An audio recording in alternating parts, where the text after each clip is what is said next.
Hi everyone, आज हम लोग बात करने वाले हैं लेक्चर नंबर 7 के बारे में। तो हम लोग का चैप्टर चल रहा था लाइफ प्रोसेसेस, जिसमें हम लोग लास्ट क्लास तक पढ़ चुके थे कि माउथ के अंदर कौन कौन सी चीज़ें पाई जाती हैं। तो हमने लास्ट क्लास देखा था कि माउथ के अंदर जो बक्कल कैविटी या ओरल कैविटी है, उसके अंदर आपके पास टीथ है, टंग है और सलेवरी ग्लैंड है। तो हमने थोड़ा बहुत ऑलरेडी पढ़ लिया था कि बेसिक बेसिक चीज़ें क्या क्या, टीथ के बारे में, टूथ का डीके कैसे होता है। ठीक है, फिर सलेवरी ग्लैंड के बारे में हम लोग आज स्टार्ट करने वाले हैं। अच्छा, टंग क्या होता है? टंग एक मस्कुलर ऑर्गन होता है जो फूड को मिक्स करने के लिए, सलाइवा के साथ मिक्स करने के लिए काम में आता है। अभी सलाइवा तुमने नहीं पढ़ा है तो सलाइवा आप आज पढ़ोगे। ठीक है, उसके बाद टंग भी थोड़ा सा पढ़ लेंगे, एक लाइन उसके बारे में भी। टंग कुछ खास आपको अभी नहीं पढ़ना, आपके सिलेबस में उतना नहीं है। ठीक है, टंग के पास कुछ टेस्ट बर्ड्स भी होते हैं, मैं बता दूंगा अभी। ठीक है, तो आओ स्टार्ट करते हैं अच्छा क्लास। और आज हम लोग बात करेंगे इन टॉपिक्स की। ठीक है, क्या क्या टॉपिक्स आपके सामने हैं देखो। सैलिवरी ग्लैंड्स के बारे में, सैलिवरी ग्लैंड्स क्या होते हैं, उनसे सिक्रीशन निकलता है, उसको हम सलाइवा का नाम देते हैं। ठीक है, तो सैलिवरी ग्लैंड्स, सलाइवा, ये सब पढ़ेंगे। फिर सलाइवा का जो एक्शन होता है स्टार्च के ऊपर, उसके बारे में स्टडी करेंगे। और फिर स्टमक के बारे में थोड़ा बहुत, ये स्टमक का शेप कैसा होता है, उसमें कौन कौन से पार्ट्स होते हैं। ठीक है, इसके बाद गैस्ट्रिक ग्लैंड्स और पेप्टिक अल्सर और एसिडिटी के बारे में। ठीक है, इसको हार्ट बर्न भी कहते हैं। ठीक है, ये सारी चीज़ें आज हम लोग पढ़ने वाले हैं। ठीक है, तो चलिए स्टार्ट करते हैं आज का क्लास। सबसे पहला टॉपिक है आपका सैलिवरी ग्लैंड्स। देखिए, तो मैंने यहाँ ऑलरेडी लिख रखा है कुछ थियोरेटिकल चीज़ें। आइए एक एक करके समझते हैं और पढ़ते हैं। तो फर्स्ट पॉइंट क्या कह रहा है, salivary gland secrete saliva. Salivary gland से क्या निकलता है? सलाइवा निकलता है। जैसे हर एक ग्लैंड का अपना कुछ सिक्रीशन होता है। ठीक है, तो ग्लैंड का मतलब क्या होता है? ग्लैंड एक स्ट्रक्चर है, ठीक है, जो बहुत सारे सेल से मिलके बना हो सकता है या सिंगल सेल का भी हो सकता है। ठीक है, डिफरेंट टाइप से ग्लैंड्स होते हैं। ठीक है, तो एक ऐसा स्ट्रक्चर है बॉडी के अंदर जिसमें से कुछ सिक्रीट होता है, कुछ निकलता है उसमें से। ठीक है, तो उसमें से क्या निकलता है? अगर मैं यहाँ पर सैलिवरी ग्लैंड की बात करूँ तो यहाँ से निकलता है सलाइवा। ठीक है, ऐसे ही पैंक्रियाज भी एक ग्लैंड है। ठीक है, तो पैंक्रियाज से निकलता है पैंक्रियाटिक जूस। ठीक है, इसी तरह से अगर मैं लिवर की बात करूँ तो लिवर से निकलता है बाइल। ठीक, तो सबका अपना अपना सिक्रेशन है, सारे के सारे मैं ग्लैंड्स की बात अभी कर रहा हूँ। मेरा पहला जो यहाँ पे जो ग्लैंड जिसकी मैं बात कर रहा हूँ दैट इज सैलिवरी ग्लैंड। और सैलिवरी ग्लैंड का सिक्रेशन क्या है? सलाइवा। तो आइए सेकंड पॉइंट पर चलते हैं। Saliva is a watery fluid. Watery fluid का मतलब ये लिक्विड, मतलब पानी जैसा होता है एक तरह से। वाटरी फ्लूइड का मतलब इसमें बहुत सारा वाटर होता है, पानी की तरह ये दिखता है। It wets the food and contains an enzyme called salivary amylase. देखो हमारे माउथ के अंदर जो लिक्विड प्रेजेंट है, ठीक है, कभी क्या होता है ना, मुंह में पानी आ जाना, ऐसा कोई फेवरेट फूड का आप ध्यान लगाओ, सोचो, आंख बंद करके, आंख खोल कर भी सोच सकते हो, जो आपका फेवरेट है खाना। ठीक है, उसके बारे में आप सोचेंगे ही, या अगर वो फूड आपके सामने प्रेजेंट है, ठीक है, तो जैसे लड़कियों को खास खास करके सामने गोलगप्पा या फुचका जो होता है, पानी पूरी, ये अगर सामने अगर मिल रहा हो तो उनके मुंह में पानी आ जाता है। ठीक है, फॉर एग्जाम्पल। ठीक है, ऐसे अलग अलग लोगों को अलग अलग फूड देख के मुंह में पानी आ सकता है। तो जो मुंह में पानी आ रहा है ना, व्हाट इज दैट पानी? दैट पानी is a watery fluid that is called saliva. ठीक है, उसी सलाइवा की बात हम कर रहे हैं। अब देखो, सिर्फ उसमें पानी नहीं है, उसके अंदर और भी कुछ चीजें हैं। तो क्या क्या चीजें हैं, हमको वही स्टडी करनी है। तो आगे देखिए, इट वेट्स द फूड। ये क्या करता है saliva? It wets the food and contains an enzyme called salivary amylase that breaks the carbohydrate present in food. कह रहा है कि जो भी खाना हम खाते हैं, मान लो तुम रोटी खा रहे हो, ठीक है, या ब्रेड तुम खाए, जैसे ही वो ब्रेड या रोटी तुम्हारे मुंह के अंदर गई, वो क्या हो गई? गीली हो गई। क्यों गीली हो गई? क्योंकि सलाइवा ने उसको गीला कर दिया। ठीक है, तो वो जो गीला हो गया फूड या वेट हो गया, उसी की बात हम यहाँ कर रहे हैं। ठीक, उसके बाद इस सलाइवा के अंदर एक एंजाइम होता है जिसका नाम होता है salivary amylase enzyme. Salivary amylase enzyme, ठीक है। तो salivary amylase enzyme that breaks the carbohydrate present in the food. ये क्या करता है? ये फूड के अंदर जो कार्बोहाइड्रेट पाया जाता है, इसको ब्रेक कर देता है, तोड़ देता है। ठीक है, जो रोटी तुम खा रहे हो, कुछ समय तक अगर आप रोटी या ब्रेड को लगातार चबाते रहेंगे ना, तो कुछ समय के बाद वो मीठा मीठा फील होगा। क्यों? क्योंकि उसके अंदर जो कार्बोहाइड्रेट है, जो अभी रोटी तुम खा रहे हो, खाने के पहले वो क्या था? उसमें कॉम्प्लेक्स कार्बोहाइड्रेट था। जब आप उसको खाकर चबा रहे हैं और चबा करके उसको तोड़ रहे हैं स्मॉल स्मॉल पार्ट्स में, तो जो कॉम्प्लेक्स कार्बोहाइड्रेट है ना, वो छोटे छोटे कार्बोहाइड्रेट में टूटने लगता है। ठीक है, मेल्टोज में या ग्लूकोज में भी टूट सकता है। ठीक है, तो ये जो ब्रेक डाउन हो रहा है, ये क्यों हो पा रहा है? क्योंकि हमारे सलाइवा के अंदर एक एंजाइम है जिसका नाम है सलेवरी अमाइलेज। ये सलेवरी अमाइलेज क्या करता है? ये सलेवरी अमाइलेज इस कॉम्प्लेक्स कार्बोहाइड्रेट जैसे कि स्टार्च है, उसको ब्रेक करके सिंपल कार्बोहाइड्रेट बनाता है। तो इस लाइन को दोबारा पढ़ो एक बार।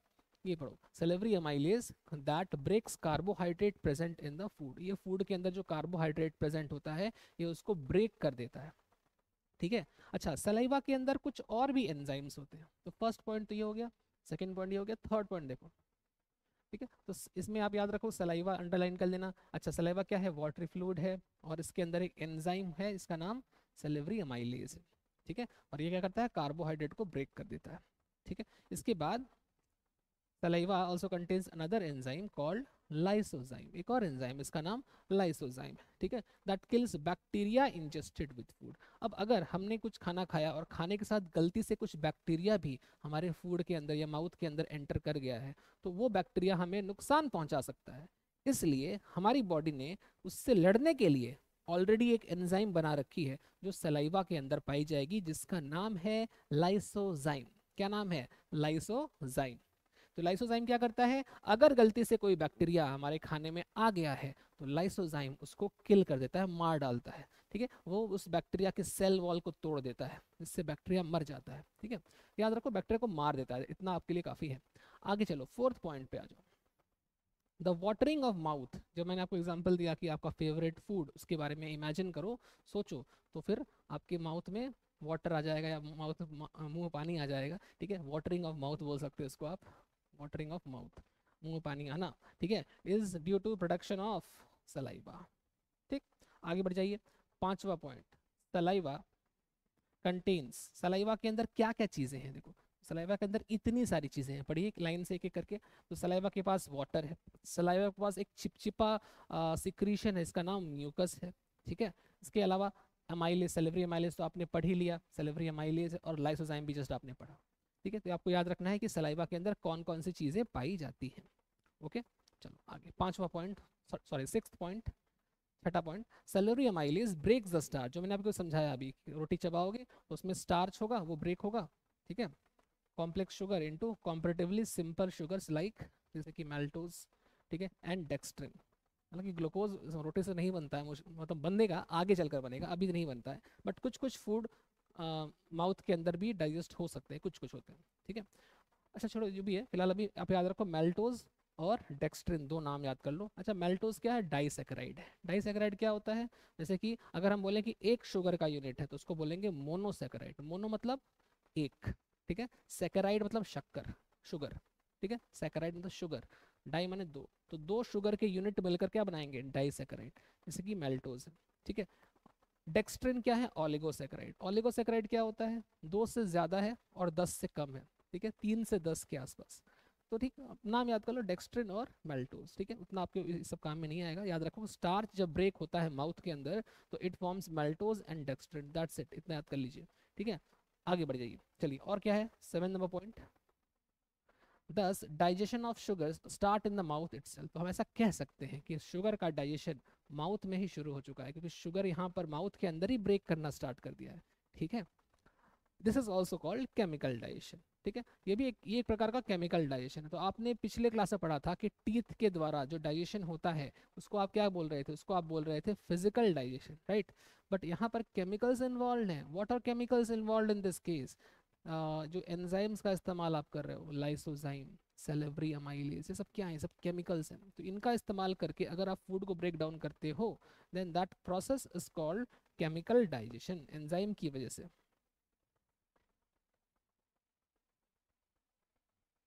एंजाइम्स आर यूज्ड, ठीक है, यहाँ पर एंजाइम्स का इस्तेमाल किया जा रहा है, दैट्स वाई ये क्या है, केमिकल डाइजेशन है। But it is only partial digestion. Partial digestion का मतलब क्या हो गया, पार्शियल डाइजेशन का मतलब हो गया कि ये प्रोसेस अभी आधा ही हुआ है या कुछ हद तक हुआ है, पूरा नहीं हुआ है, कंप्लीट नहीं हुआ है, ठीक है। टोटल और पार्शियल दो शब्द हैं, टोटल मतलब पूरा कंप्लीट हो जाना, पार्शियल मतलब थोड़ा बहुत हुआ है, हो सकता है 50% हुआ हो, 60% हुआ हो, 30% हुआ हो, कुछ भी हुआ हो, बट 100 नहीं हुआ है, ठीक है। तो थोड़ा बहुत डाइजेशन हुआ है, अभी कंप्लीट नहीं हुआ है, अभी इसको कंप्लीट करना बाकी है, ये आगे कंप्लीट होगा, अभी कंप्लीट नहीं हुआ है, ठीक है। तो ये हो गया सैलिवरी ग्लैंड्स के बारे में अच्छा खासा जानकारी आपके लिए, इसको नोट डाउन करिए। फिर बढ़ते हैं आगे, ठीक है। अगर आपको थोड़ा सा और जानना है, जैसे कि डाइसैकेराइड के बारे में थोड़ा सा बता देता हूँ। डाइसैकेराइड्स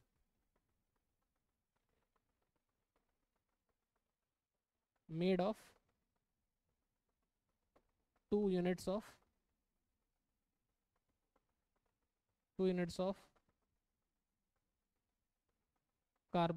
सिंपल कार्बोहाइड्रेट जैसे ग्लूकोज, ठीक है। यहाँ मोनोसैकेराइड भी लिख सकते हो, 2 यूनिट्स ऑफ मोनोसैकेराइड। मोनोसैकेराइड क्या होता है, सिंपल मोनोसैकेराइड की बात करूँ तो 1 यूनिट अगर है, मान लो मोनो मतलब एक, जैसे ग्लूकोज एक मोनोसैकेराइड है, ठीक है। तो ऐसे अगर मान लो दो दो ग्लूकोज एक साथ जुड़ जाएं, ग्लूकोज प्लस ग्लूकोज, ठीक है, गुलू गुलू, ग्लूकोज प्लस ग्लूकोज दोनों एक साथ मिलेगा तो क्या बनेगा, डाइसैकेराइड, ठीक है। तो वही disaccharide made of 2 units of monosaccharide. ऐसे ही अगर मैं बोलूँ ओलिगोसैकेराइड क्या होता है, तो ओलिगोसैकेराइड में आप बोल सकते हो कि made of 3 to 10 units of monosaccharide, ठीक है। वैसे ये इतना डिटेल्स आपको नहीं पढ़ना था, बट अगर इन केस अगर आपको उत्सुकता है जानने की, क्यूरियोसिटी है, उसके लिए मैंने यहाँ लिख दिया, ठीक है। इसको लिख लीजिए और चलिए नेक्स्ट पेज पे चलते हैं, फटाफट लिखो इसको। लिख लिया, ओके, चलो चलते हैं नेक्स्ट पेज पर। आइए तो एक्टिविटी की बात कर लेते हैं।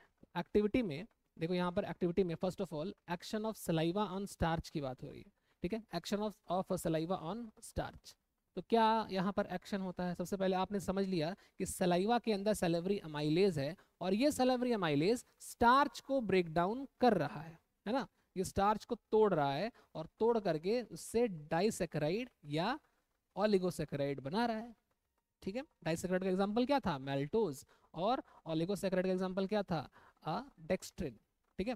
तो इस तरह से इसको हम समझेंगे with the help of an activity. आइए एक बार पढ़ते हैं एनसीईआरटी ने क्या लिखा है। देखो फर्स्ट क्या लिखा है, देखो take 1 ml of starch solution 1% in 2 test tubes A and B. मान लो मैं इसको थोड़ा समझाता हूँ, और देखो मान लो मैं बोल रहा हूँ कि मेरे पास 2 टेस्ट ट्यूब्स हैं, ठीक है। कलर चेंज करते हैं, मेरे पास 2 टेस्ट ट्यूब्स हैं, test tube A and test tube B, this is A and this is B, okay. इन दोनों टेस्ट ट्यूब में मैंने क्या किया है कि स्टार्च डाल दिया है। अब स्टार्च कैसा स्टार्च है अपने पास, तो देखो स्टार्च जो है वो 1 ml पूरा वॉल्यूम में है, और उसके अंदर 1% स्टार्च है, मतलब 99% उसमें पानी होगा और 1% उसमें स्टार्च को मिक्स कर दिया जाएगा, ठीक है। 99% पानी में 1% स्टार्च को मिक्स कर देंगे तो 1% सोल्यूशन मिलेगा, ठीक है। मतलब 99% उसमें पानी है, सिर्फ 1% उसमें स्टार्च है, मतलब बहुत डाइल्यूट है वो, ठीक है। पानी ज़्यादा है, स्टार्च कम है, ठीक है, जो भी है। तो टोटल इसका वॉल्यूम कितना है, 1 ml। इस तरह से हमने यहाँ पर कितना लिया है, 1 ml लिया है, यहाँ भी 1 ml लिया है, ठीक है। This is 1 ml each, 1 ml, ठीक है। ये भी कितना है, दिस इज ऑल्सो 1 ml, दोनों 1 ml ले लिया हम, ओके। अब क्या करेंगे, add 1 ml saliva to test tube A and leave both test tube undisturbed for 20-30 minutes। कह रहा है कि चलो इतना काम तो तुमने कर लिया, अब इसमें सलाइवा डालो। तुम सलाइवा डाल रहे हो किसमें, तो सलाइवा मान लो तुमने इसमें डाल दिया, दिखाई पड़ रहा है कलर, दूसरा कलर रहता है, मान लो ये सलाइवा है, गुलाबी कलर का सलाइवा नहीं होता है, बट फिर भी कलर लेना पड़ रहा है मुझे। तो ये सलाइवा इसके अंदर ऐड हो गया, किसमें ऐड किया सलाइवा, मैंने सलाइवा ऐड किया है टेस्ट ट्यूब ए में, बी में ऐड नहीं किया है, ठीक है। तो सलाइवा किस में ऐड हुआ, saliva is added only in test tube A and not in B, B में कोई सलाइवा नहीं ऐड की है, ओके। अब उसको 20 से 30 मिनट के लिए छोड़ देते हैं रख के, ठीक है। मान लो 20 से 30 मिनट बाद हम लोग वापस आए और क्या देखें, now add a few drops of, उसके बाद हम लोग क्या करते हैं उसमें डाइल्यूट थोड़ा सा, मतलब पानी के साथ ही dilute iodine solution, iodine solution को पानी में घोलकर इसमें डाल देंगे, और बी में भी दोनों में डाल देंगे, ठीक है। ए में भी डाल देंगे इसमें और बी में भी डाल देंगे। तो नेक्स्ट स्टेप में क्या करेंगे, इस बार हम इसमें आयोडीन सोल्यूशन ऐड कर रहे हैं, तो मान लो मैं इसमें आयोडीन डाल रहा हूँ, आयोडीन सोल्यूशन इसमें भी और इसमें भी, दोनों में डाल दिया। अब आपने याद करो, पढ़ा था, मैंने पढ़ाया था कि आयोडीन सोल्यूशन का जो नेचुरल कलर होता है वो ब्राउनिश होता है ना, ब्राउन कलर का होता है। और अगर कहीं किसी सोल्यूशन के अंदर स्टार्च प्रेजेंट है, तो स्टार्च की प्रेजेंस में आयोडीन उस स्टार्च से रिएक्ट कर लेगा, और रिएक्ट करके कलर चेंज कर देगा, और कलर चेंज होगा तो कैसा कलर आ जाएगा, कैसा आएगा, डीप ब्लू से डार्क, या ऐसा बोल सकते हो डार्क ब्लू से ब्लैक, ऐसा बोल सकते हो, डीप से डार्क ब्लू, या फिर सिंपल बोलो ब्लैक कलर, ठीक। तो ब्लैक कलर या डार्क ब्लू कलर ऑब्जर्व होगा कब, जब स्टार्च प्रेजेंट होगा तब, ठीक है। तो मैंने क्या किया, इसमें भी सलाइवा डाला, इसमें भी सलाइवा डाला, और फिर मैं ये देखता हूँ कि इसमें स्टार्च था, इसमें सलाइवा भी था, ठीक है। अच्छा, स्टार्च का यहाँ पर, स्टार्च का क्या होगा आओ देखते हैं एक करके। इधर ध्यान देना, जैसे मान लो मैं बोल रहा हूँ, इधर मैं थोड़ा क्लियर बनाता हूँ, उधर ऊपर स्पेस थोड़ा कम है, मैं दोबारा बना रहा हूँ। तो ये ए है, ध्यान देंगे, ये बी है। ए में मैंने क्या क्या चीज़ें ऐड की है मैं यहाँ लिख रहा हूँ। सबसे पहले हमने क्या ऐड किया था, सबसे पहले हमने ए वाले में स्टार्च ऐड किया था, ठीक है। और क्या ऐड किया था, स्टार्च ऐड करने के बाद इसमें हम लोग थोड़ा सा आयोडीन सोल्यूशन डाले थे, है ना, आयोडीन सोल्यूशन डाले थे। अच्छा, और क्या ऐड किए थे, स्टार्च के साथ सलाइवा भी तो ऐड किए थे, सलाइवा भी ऐड किए थे। अच्छा, सलाइवा किस में ऐड किए थे, सिर्फ और सिर्फ टेस्ट ट्यूब ए में मैंने सलाइवा ऐड किया था, मैंने बी में कोई सलाइवा ऐड नहीं किया था, ठीक है। तो चलो बी में भी क्या क्या था लिख लेते हैं। स्टार्च था अपने पास बी में, और क्या था, और था iodine solution, there was no saliva, ठीक है। अब सलाइवा करेगा क्या, अगर इसकी इस रिएक्शन की मैं बात करूं तो इस टेस्ट ट्यूब के अंदर जो भी स्टार्च रहा होगा वो इस सलाइवा के साथ रिएक्ट करने के बाद ब्रेक हो गया होगा, है ना, क्योंकि स्टार्च जो होता है वो सलाइवा के प्रेजेंस में टूट जाता है। आज ही आपने पढ़ा कि सेलेब्री अमाइलेज इसको ब्रेक कर देता है, तो अगर सेलेब्री अमाइलेज इसको ब्रेक कर देगा तो यहाँ पर आपके पास क्या प्रेजेंट होना चाहिए, यहाँ पे आपके पास डाइसैकेराइड होना चाहिए, ठीक है। और क्या होना चाहिए, और ओलिगोसैकेराइड होना चाहिए, है ना।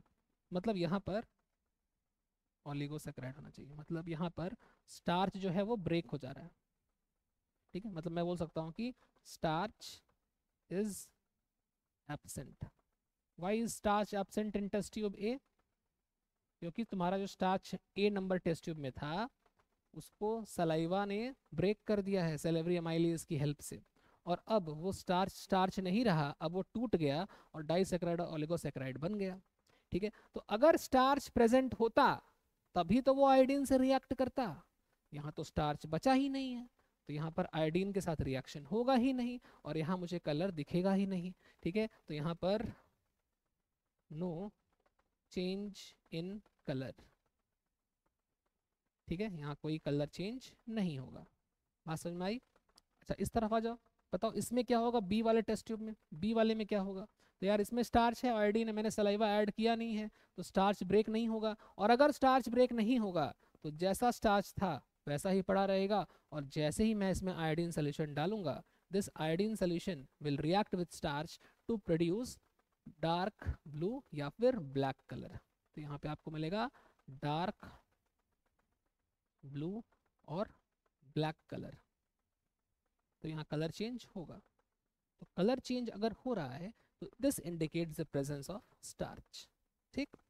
अब आ जाइए इधर, देखिए इधर, यहाँ पर एनसीईआरटी ने कुछ पूछा है आपसे, बोल रहा है कि आपने कुछ डायल्यूट आयोडीन सॉल्यूशन डाल दिया, ठीक है डाल दिया, आगे बढ़ो, ये क्वेश्चन देखो, in which test tube do you observe a change in colour, किस टेस्ट ट्यूब में चेंज इन कलर नजर आएगा, इसमें कि इसमें, तो कलर तो चेंज इसमें हो रहा है ना, कौन सा है ये, बी, ठीक है। तो आंसर क्या हो जाएगा, तो इसका आंसर आ जाएगा बी, टेस्ट ट्यूब बी, ठीक है। What does this indicate about the presence और एब्सेंस ऑफ स्टार्च, इससे आपको क्या मालूम पड़ रहा है किसमें स्टार्च है और किसमें नहीं है। तो यार इसमें स्टार्च है बी वाले में, और ए में नहीं रहा, सब मैंने लिख दिया है ऑलरेडी, ठीक है। ए में स्टार्च ब्रेक हो चुका है, ठीक है। तो बी वाले में, इन बी, इस लिख लो, starch is present in B, in test tube B, but absent in A, ठीक, in test tube A, okay. Next देखो, what does this tell us about the action of saliva on starch, इससे हमको क्या मालूम पड़ता है कि saliva का क्या एक्शन है, ये भी आप 10 बार पढ़ चुके हो। सलाइवा के अंदर सेलेब्री अमाइलेज होता है which break starch into dextrin and maltose, यानी डाइसैकेराइड एंड ओलिगोसैकेराइड, ठीक है। तो यहाँ पे ये होता है खत्म, एक बार इसको देख लीजिए फटाफट, ये इंपॉर्टेंट चीज़ है। जितनी भी एक्टिविटी आपके क्वेश्चन मतलब आपकी बुक में दी गई है सारी इंपॉर्टेंट है, सारी सारी इंपॉर्टेंट, कुछ नहीं छोड़ सकते आप उसको, ठीक है, कर लिए। चलो, तो जितनी भी एक्टिविटीज़ गिवन हैं सारे के सारे ढंग से करिएगा, और उसको नोटबुक में अच्छे से, मतलब नोट्स में अच्छे से लिखिएगा प्रॉपरली, जैसे मैं अभी लिखा हूँ, आप और भी अच्छे से लिख के समझा के उसको लिख लीजिएगा। ठीक है, चलिए आगे बढ़ते हैं। अब देखो, अब बोल रहा है कि हमारे माउथ के अंदर जो फूड था वो अभी सलाइवा से रिएक्ट करने के बाद पार्शली डाइजेस्टेड हो चुका था, है ना। अब partially digested food is swallowed by the tongue. Tongue इसको निगलने में हेल्प करता है। टंग एक मस्कुलर ऑर्गन है, हमारी जो जीभ है या जिह्वा है वो एक मस्कुलर ऑर्गन है। ये वैसे तो मतलब बोलने में भी काम आता है, स्पीच में भी काम आता है, बट ये फूड को सलाइवा के साथ प्रॉपरली मिक्स करता है और फिर उसको निगलने में भी, निगलने मतलब घोटने में या निगलने में भी हेल्प करता है। तो फूड निगल कर कहाँ जाएगा, आगे इस पार्ट में जाएगा। ठीक है, तो यहाँ पर तो पहले, यहाँ पर तो विंड पाइप भी है और फूड पाइप भी है, तो ये सांस की नली है आगे और उसके पीछे फूड पाइप है। ठीक है, तो फूड पाइप हम लोग को अभी पढ़ना है बिकॉज हम डाइजेस्टिव सिस्टम पढ़ रहे हैं। ठीक है, तो food is swallowed by the tongue and it goes down the food pipe. Food pipe का नाम है ईसोफेगस। फूड पाइप का नाम है ईसोफेगस। ठीक है, ईसोफेगस। ठीक है, तो ये रहा ईसोफेगस। ईसोफेगस, ईसोफेगस आगे क्या करेगा, takes this food from buccal cavity to the stomach. मतलब ये जो बक्कल कैविटी है, इसे मान लो मैं यहाँ पर ड्रॉ करूँ, अगर ये इंसान का माउथ, ये माउथ है मान लो, ये इसका माउथ है, ये इसका माउथ है, ये इसका नाक है। ठीक है, मतलब मान लो मैं अगर इंसान बनाऊँ, ये इंसान का साइड से ऐसे ऐसे इंसान खड़ा है। ठीक है, ये इसका नाक है, ये रहा इसका नाक। ठीक है, और इसकी मैं माउथ की बात करूँ तो इसका माउथ मान लो ये ऐसे जा रहा है, ऐसे ऐसे। तो ये जो पाइप आगे बढ़ रही है, this pipe is called oesophagus. Green colour की पाइप दिख रही है तुमको, है ना। अच्छा, उसके बाद और आगे बढ़ोगे तो यहाँ से मान लो ये वाला एक ऑर्गन है, इस तरह का पिंक कलर का मैंने बना दिया। ठीक है, तो this organ is called stomach. Okay, अगर मैं मार्क कर दूँ सबको तो मैं बोल सकता हूँ कि this part is called oral cavity. Oral cavity, या इसी को आप क्या बोलते हो, बक्कल कैविटी, है ना, बक्कल कैविटी। अच्छा, ये जो पाइप जा रहा है दिस इज फूड पाइप या oesophagus. This is the food pipe. ठीक है, फूड पाइप। और ये जो पिंक कलर का स्ट्रक्चर दिख रहा है आपको, this bag like structure is called the stomach. ठीक है, अब आपको समझना ये है कि फूड अभी यहाँ से आपने निगला होगा, निगल कर ये फूड इस रास्ते से होता हुआ, इस ईसोफेगस से होता हुआ जाएगा। अब जाएगा कैसे, तो एक प्रोसेस है वहां पर, इसका नाम है पेरिस्टॉलिसिस या पेरिस्टालसिस। जो बोलना बोलिए, पेरिस्टॉलिसिस या पेरिस्टालसिस। ठीक है, इसमें क्या होता है थोड़ा देखा जाए तो इस फूड पाइप को मैं यहाँ दोबारा से बना रहा हूँ, ध्यान से देखना। तो देख के तुमको ऐसा लग रहा है तो स्ट्रेट सा फूड का पाइप है जिसमें से फूड पास कर रहा है। ये देखो, फूड ऐसे पास कर रहा है, फूड नीचे की तरफ। जब ये फूड इस पार्ट में पहुंचेगा, ठीक है, अब थोड़ा समझने वाली चीज़ है तो मेरी तरफ ध्यान से देखें, लिखना बंद करके देखें ध्यान से। तो फूड जो है ये पाइप है, फूड उसमें से ऐसे नीचे की तरफ जा रहा है। तो फूड, जब फूड यहाँ पर प्रेजेंट होगा इस एरिया में, तो ये वाला जो एरिया है ना, ये वाला एरिया क्या करेगा, थोड़ा सा फैल जाएगा। ये एरिया थोड़ा सा फैल जाएगा ऐसे। ठीक है, तो ये एरिया थोड़ा सा फैल गया, देखो। ठीक है, और इसके नीचे वाला जो एरिया है, इसके नीचे वाला जो एरिया है ये थोड़ा सा सिकुड़ जाएगा। जो इसके नीचे वाला एरिया है ये थोड़ा सिकुड़ जाएगा। मैं दोबारा बना दे रहा हूँ, जैसे ये देखो, ये थोड़ा फैल गया और इसके नीचे वाला एरिया से सिकुड़ जाएगा ऐसे, इस तरह से। नीचे वाला एरिया थोड़ा कॉन्ट्रैक्ट हो जाएगा इस तरह से। ठीक है, ओहो, तो इस तरह से होता है, समझे। ये कॉन्ट्रैक्ट हो गया और फिर ये ऐसे चलता रहता है। तो यहाँ फैल गया है जहाँ पर फूड प्रेजेंट है, फूड है देखो, जहाँ पर फूड प्रेजेंट है वहाँ पर ये फूड पाइप फैल गया है और उसके ठीक नीचे सिकुड़ गया है। अब फूड और नीचे जाएगा, जब फूड इधर आएगा तो ये वाला एरिया क्या होगा, फैल जाएगा और ऊपर वाला सिकुड़ जाएगा। ठीक है, तो ये ऐसे जा रहा है, एक बार फैल रहा है, सिकुड़ रहा है, फैल रहा है, सिकुड़ रहा है, फैल रहा है, सिकुड़ रहा है, इस तरह से फैल रहा है, सिकुड़ रहा है, फैल रहा है, सिकुड़ रहा है। ठीक है, मतलब expand contract, expand contract, expand contract, ऐसे करते करते फूड जो है ऊपर से होता हुआ नीचे की तरफ मूव कर जाता है। ठीक है, तो फूड का मूवमेंट जो हो रहा है वो यहाँ पर एक्सपेंशन और कॉन्ट्रैक्शन दोनों की हेल्प से हो रहा है। एक बार जहाँ जहाँ फूड पहुंचेगा वहाँ का ईसोफेगस एक्सपैंड, उसके ठीक नीचे कॉन्ट्रैक्ट, फिर फूड नीचे जाएगा, नीचे वाला पार्ट एक्सपैंड, इस तरह से चलता रहता है। जैसे मैं करके दिखा देता हूँ। तो नेक्स्ट स्टेप में क्या होगा, देखो नेक्स्ट स्टेप में जब फूड और नीचे गया है तो ये वाला पार्ट देखो एक्सपैंड कर गया, समझे बात। तो अभी फूड किधर है, अभी फूड इधर है, इस एरिया में फूड है, ठीक है। तो अभी ये वाला पार्ट एक्सपैंड कर गया, और नीचे जाएगा, ये वाला पार्ट एक्सपैंड करेगा। नेक्स्ट स्टेप में देखो, इसको और नीचे लेके जाते हैं, तो अब ये वाला पार्ट एक्सपैंड कर रहा है, समझे। तो ऐसे चलता रहता है। तो अब ये देखो, ये वाला पार्ट एक्सपैंड कर रहा है। तो ये what is this, this is food particle, लिख देता हूँ मैं, this is food, this is also food. और यहाँ पर क्या हो रहा है, दिस पार्ट में एक्सपेंशन, ठीक है, एक्सपेंशन। और ठीक नीचे कैसा हो रहा है, रिलैक्सेशन या कॉन्ट्रैक्शन, रिलैक्सेशन नहीं सॉरी कॉन्ट्रैक्शन, ठीक है, कॉन्ट्रैक्शन, ठीक है। ऐसे यहाँ पर क्या हो रहा है, एक्सपेंशन। तो इस तरह से एक्सपेंशन कॉन्ट्रैक्शन करते करते फूड जो है मूव कर जाता है, इसी को बोलते हैं पेरिस्टॉल्सिस, ठीक है। तो हम यहाँ लिखेंगे, एक लाइन लिख देते हैं इसके बारे में, मैकेनिज्म ऑफ पेरिस्टॉल्सिस के बारे में, कि the food moves down the esophagus by expansion and contraction of food pipe. Food pipe में मसल्स होते हैं, ठीक है, of muscles of food pipe, ऐसे लिख लो, मसल्स ऑफ फूड पाइप, यहाँ स्पेस थोड़ा कम रुको, मसल्स ऑफ फूड पाइप और ईसोफेगस। और इसी को क्या बोलते हैं, this is called peristalsis, this is called peristalsis या पेरिस्टॉल्सिस,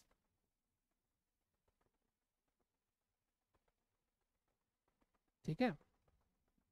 एक बार इसको छाप दीजिए पूरा अच्छे से, कॉपी कर लीजिए, कर लिए, चलिए आइए आगे बढ़ते हैं और बात करते हैं स्टमक की। आइए बात करते हैं स्टमक की।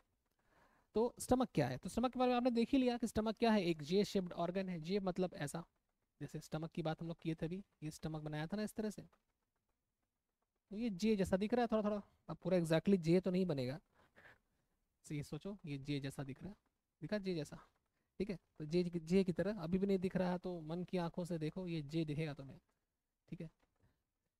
तो ये जे है, जे शेप का लगता है, साइंटिस्ट लोगों को कुछ कुछ भी दिख जाता है कहीं ना कहीं, तो उन्होंने इसका नाम बोला कि ये तो जे शेप दिख रहा है हमको, ये जे शेप है, ठीक है, जे शेप्ड ऑर्गन। आगे देखो location, upper part of, upper left upper part of abdomen, तो लेफ्ट साइड में। तो अगर जैसे मैं अगर तुम्हारे सामने खड़ा हूँ, तो लेफ्ट साइड ही है, देखो लेफ्ट साइड मैंने घड़ी पहनी है, ठीक है, तो ये लेफ्ट साइड है। तो लेफ्ट साइड के ऊपर के हिस्से में, यहाँ पर इस वाले हिस्से में ये स्टमक पाया जाएगा, यहाँ पर, ठीक है। तो यहाँ पर स्टमक पाया जाता है, ठीक, upper left side of abdomen, just below diaphragm. Diaphragm last class पढ़ाया था ना, डायफ्राम यहाँ पे होता है, इसके ऊपर थोरैक्स होता है, इसके नीचे एब्डोमेन होता है, ठीक है। तो इसके जस्ट नीचे यहाँ पर स्टमक पाया जाएगा, ये डायफ्राम है, डायफ्राम के जस्ट नीचे, ठीक है। तो इसे मान लो बना के दिखा देते हैं एक,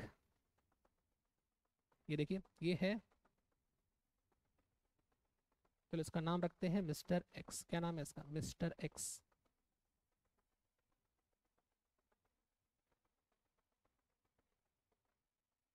ठीक है, ये मिस्टर एक्स है।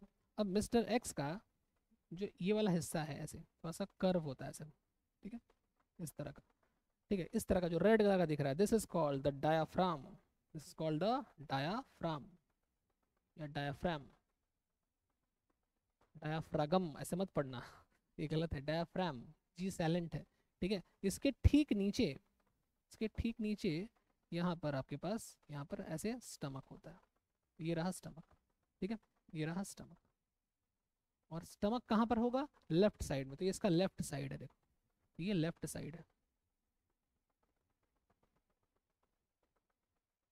लेफ्ट साइड में होता है, ठीक है, ये लेफ्ट साइड है और ये इसका राइट साइड है। ओके, इस तरह से इसका लोकेशन है, डायफ्राम के ठीक नीचे और स्टमक के ऊपरी हिस्से में। ठीक है, अच्छा ये जो पार्ट है, this part is abdomen. Diaphragm के जस्ट नीचे वाले पार्ट को क्या बोलते हो? एब्डोमेन। इसके ऊपर के हिस्से को क्या बोलते हो? थॉरेक्स। ठीक है, तो एब्डोमेन के ऊपर हिस्से में ये आपको स्टमक देखने को मिलेगा। समझ गए बात? आगे देखो, walls of stomach contains gastric glands. तो अगर आप स्टमक को देखोगे, मान लो मैं स्टमक को देखूं और मैं देखूंगा कि स्टमक ऐसा दिख रहा है मुझे, है ना, ऐसा दिख रहा है। अच्छा, इस स्टमक को अगर मैं मान लो कट कर देता हूँ, ठीक है, तो मैं कह रहा हूँ, मान लो चलो मैंने यहाँ से स्टमक को कट कर दिया, कट करके ऑब्जर्व किया माइक्रोस्कोप में, तो क्या देखा? तो कट करके देखा कि ये जो स्टमक का जो गोल सा आपको सेक्शन दिख रहा है, कट करके देखोगे तो गोल दिख रहा है, ऐसा गोल, ऐसे काट के दिखे ना, तो ये गोल दिख रहा है, ये वाला पार्ट, ये गोल है ना। ठीक है, तो ये जो गोल सा पार्ट आपको दिख रहा है, उसी को मैंने यहाँ बनाया है। ठीक है, तो इसके अंदर 4 लेयर होते हैं, ये आपके सिलेबस में नहीं है, बस सुन लो ऐसे ही। ठीक है, इसके अंदर 4 लेयर होते हैं। ठीक है, जो सबसे अंदर का लेयर होता है ना, उसका नाम आपके सिलेबस में है, तो मैं उसको मैं लिख देता हूँ। जो सबसे अंदर का स्टमक का लेयर होता है, उसको हम बोलते हैं म्यूकस लेयर या म्यूकोसा लेयर। क्या बोलते हैं? म्यूकस लेयर या म्यूकोसा लेयर, जिसमें से लगातार म्यूकस नाम का चिपचिपा सब्सटेंस सिक्रीट होता रहता है। जैसे क्या सिक्रीट होता है? Secretes mucus. इसके अलावा कुछ यहाँ पर ग्लैंड्स होते हैं जो कुछ जूस सिक्रीट करते हैं। ठीक है, म्यूकोसा लेयर के और क्या सिक्रीट करता है? प्लस गैस्ट्रिक जूस, ये भी लिख लो, गैस्ट्रिक जूस। ठीक है, उसी के बारे में यहाँ पर लिखा है, पढ़िए। Walls of stomach contains gastric glands that secrete gastric juice. Okay, आगे बढ़िए। The gastric juice is acidic in nature. Acidic nature का होता है, तो यहाँ से एसिड निकलता है, इसीलिए एसिडिक नेचर का है। अभी आप अगले पेज पर पढ़ोगे इसको, तो एक काम करो, पहले यहाँ तक कॉपी करो, मैं आगे बढ़ाता हूँ इसको। हो गया? ठीक है, चलो आओ नेक्स्ट पेज पे चलते हैं। कॉम्पोजिशन ऑफ गैस्ट्रिक ग्लैंड्स, फटाफट किया जाए इसको। तो गैस्ट्रिक ग्लैंड में HCl है, सेकेंड है म्यूकस जिसकी बात मैं कर रहा था, पेप्सिनोजन तीसरा है। देखो HCl क्या है? Hydrochloric acid. ठीक है, हाइड्रोक्लोरिक एसिड है। और ये HCl स्टमक में से निकलता रहता है, इसीलिए हमारा स्टमक का जो गैस्ट्रिक जूस है वो एसिडिक नेचर का हो जाता है, क्योंकि ये एसिड निकाल रहा है। ठीक है, तो HCl लिख लेंगे, HCl एक्ट्स ऑन या एक्टिवेट्स पेप्सिनोजन। HCl जो है पेप्सिनोजन को एक्टिवेट करता है। पेप्सिनोजन क्या है? यहाँ पे अभी मिलेगा तुमको, अभी बताता हूँ, रुको। ठीक है, तो हाइड्रोक्लोरिक एसिड है, ये लिख लो कि it provides acidic environment, acidic environment to the stomach.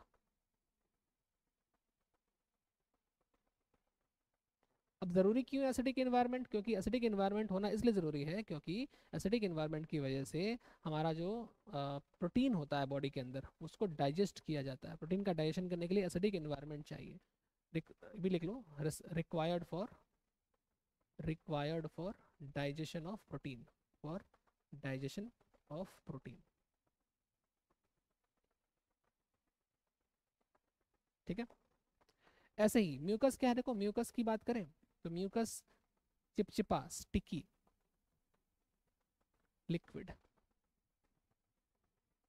ठीक है, इट प्रोटेक्ट्स, ये क्या करता है? ये स्टमक की दीवारों को एसिड से बचाता है। ठीक है, तो it protects the walls of stomach, walls of stomach. नहीं तो एसिड जो होगा ना, वो हमारे स्टमक की दीवार को पिघला देगा, इसलिए उसको बचाने के लिए हमारे स्टमक की दीवार के अंदर क्या होती है? म्यूकस की एक कोटिंग चढ़ी रहती है जो एसिड से उस स्टमक को बचाती है।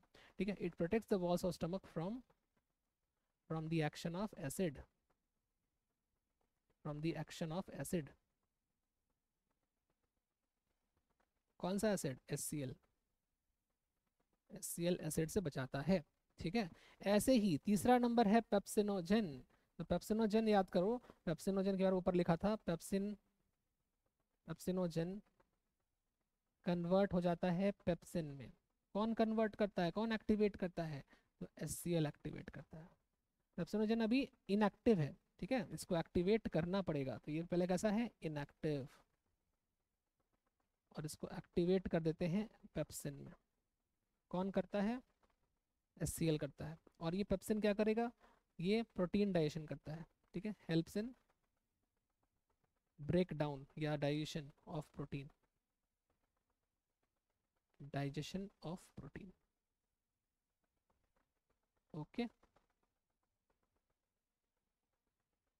चलो इसको छाप लो पूरा फटाफट, जल्दी करो, हो गया।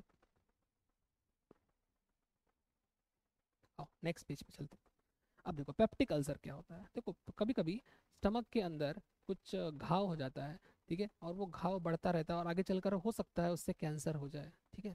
तो शुरुआत में जो घाव हो रहा है जिसकी वजह से एसिड की वजह से, एक्चुअली ये एसिड क्या होता है, स्टमक के अंदर घुस जाता है, रिसने लगता है या लीक होने लगता है, जिसकी वजह से स्टमक के सेल्स डैमेज हो जाते हैं और बहुत तेज दर्द होता है, स्टमक डाइजेशन करना धीरे धीरे बंद कर देता है, ठीक है, डाइजेशन ठीक से नहीं हो पाती।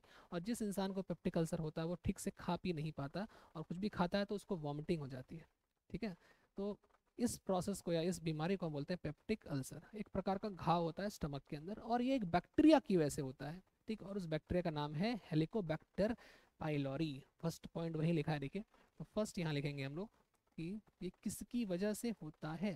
तो आप लिखोगे it is caused by bacteria called helico helicobacter pylori, ठीक है, हेलिकोबैक्टर पाइलोरी, याद कर लेना नाम। ये बैक्टीरिया कहाँ पर प्रेजेंट होता है, देखो, this bacteria damages the inner most mucosa layer of stomach. अभी हमने बताया, पढ़ाया ना आपको पिछले स्लाइड में कि स्टमक का जो अंदर का लेयर है उसका क्या नाम है, म्यूकोसा लेयर, जहाँ से म्यूकस सिक्रीट होता है, एंजाइम सिक्रीट होता है, गैस्ट्रिक जूस सिक्रीट होता है। वहीं पर ये बैक्टीरिया जाकर उस इनर मोस्ट म्यूकोसा लेयर को डैमेज कर देता है, नष्ट कर देता है। एज अ रिजल्ट स्टमक के अंदर घाव हो जाता है और स्टमक अपना काम करना बंद कर देता है। देखो, due to this HCl can leak into cells of stomach which causes stomach ulcer और पेप्टिक अल्सर, ठीक, वही है, अल्सर मतलब घाव एक प्रकार का, ठीक है। चलिए इसको भी लिख लीजिए फटाफट।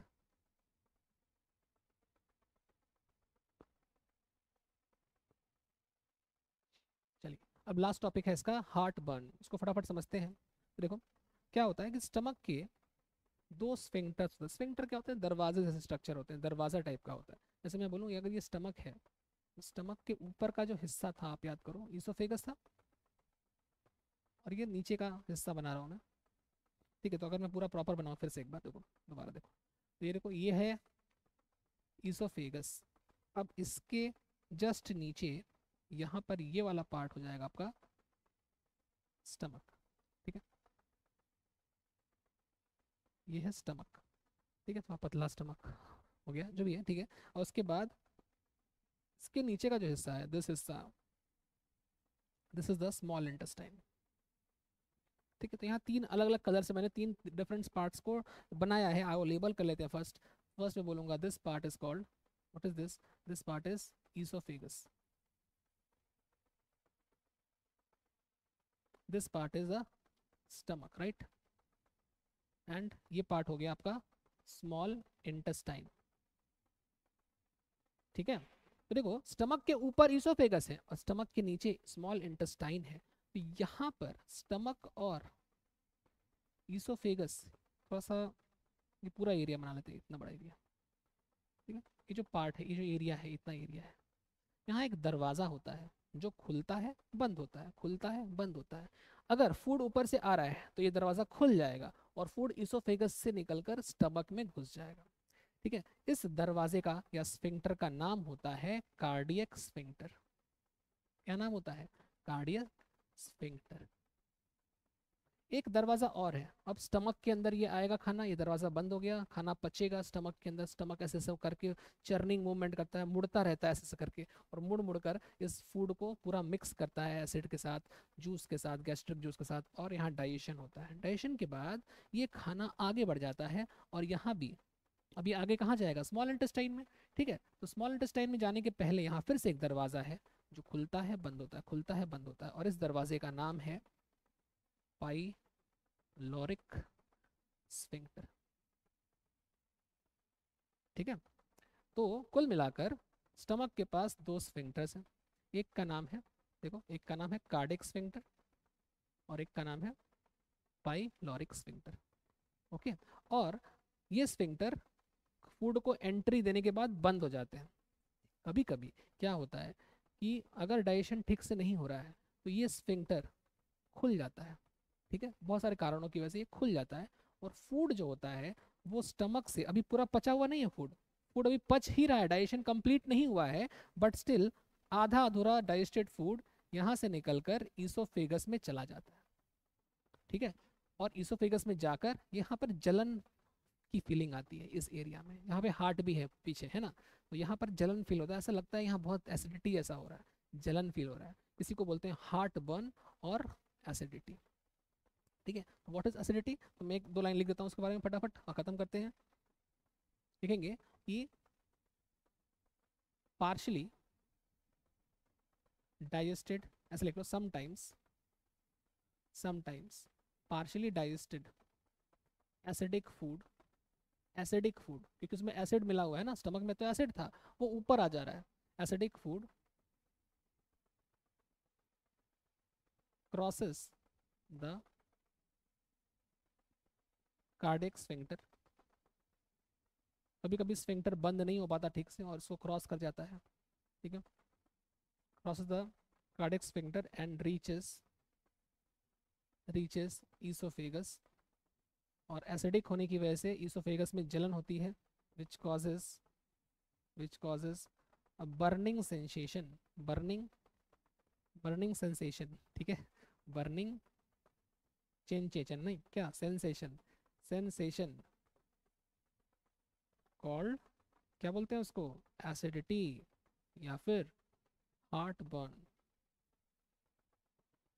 ठीक है, इसमें हार्ट नहीं चल रहा है बट ऐसे नाम रखा गया था, पुराने जमाने के लोग नाम रख दिए थे। ठीक, तो इसको फटाफट कॉपी कर लीजिए, और क्लास थोड़ा लंबा हो गया आज का, कॉपी कर लिए क्योंकि बहुत कुछ समझाने का था। आई होप आपको समझ में आया होगा। चलो देखो, तो यहाँ पे आता है थैंक यू। ठीक है, तो मिलते हैं फिर नेक्स्ट क्लास, पढ़ लीजिएगा अच्छे से, बाकी जो करना आपको पता ही है। ठीक है, चलिए मिलते हैं next class, thank you, bye bye.